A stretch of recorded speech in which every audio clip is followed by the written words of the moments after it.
Hello, I'm Richard Jack Smith of Real Talk Movie Reviews. When it comes to Hans Zimmer, I consider myself a die-hard fan. I enjoyed so many of his early scores, especially K2, Broken Arrow, Crimson Tide, The Peacemaker, As Good As It Gets, Gladiator and Last Samurai. However, since 2004, I have come across many of his scores and felt deep disappointment.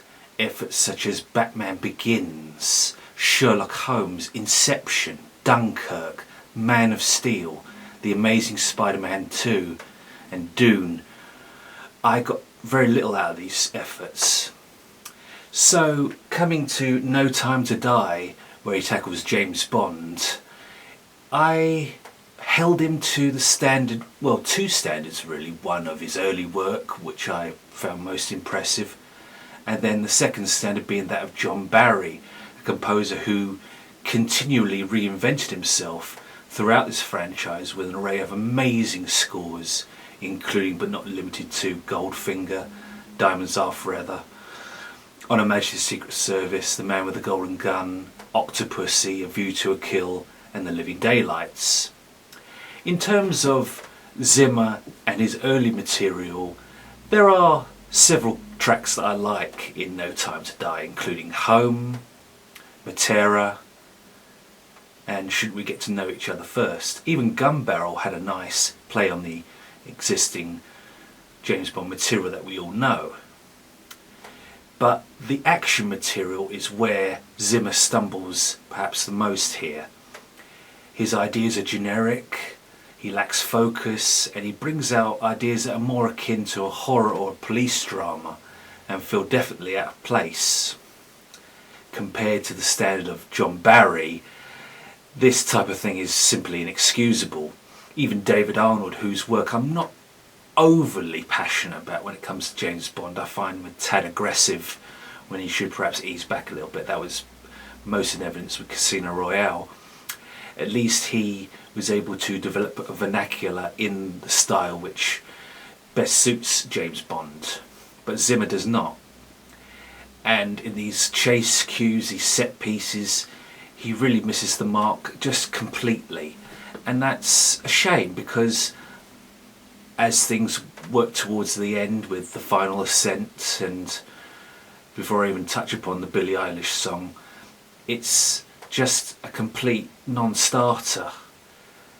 And you can sense in places where he's got some of the sensitivity, especially like Home, Smart Woodwinds there. You can tell that he does feel some passion for this project, and it does come through in several places, but if only the quality matched the duration. We've got an hour and 10 minutes of music here, and 4 cues barely comprise 5 to 10 minutes of that. Again, a missed opportunity. And Zimmer has done fairly well of late. I quite enjoyed his music for the SpongeBob movie, Sponge Out of Water. A couple of years prior to that, he had Blue Planet 2, which he worked on with a couple of other composers. And there was potential there, and you could sense.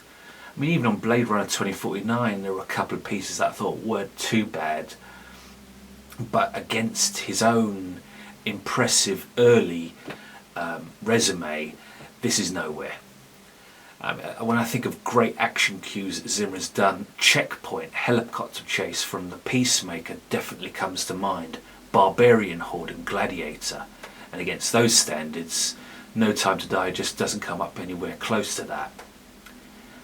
And briefly touching upon the Billie Eilish song No Time to Die, that was a non-event, just dreary, not my cup of tea.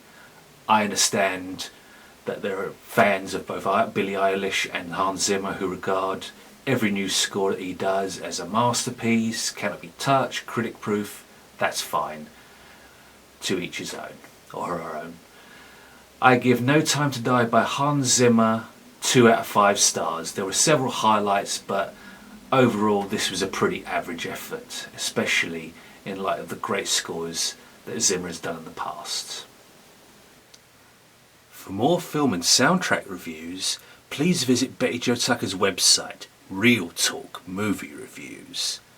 On Facebook you can find my pages, Hip-Notic Movie Reviews and Hip-Notic Soundtrack Reviews. I am Richard Jack Smith, thank you for watching and I'll see you next time.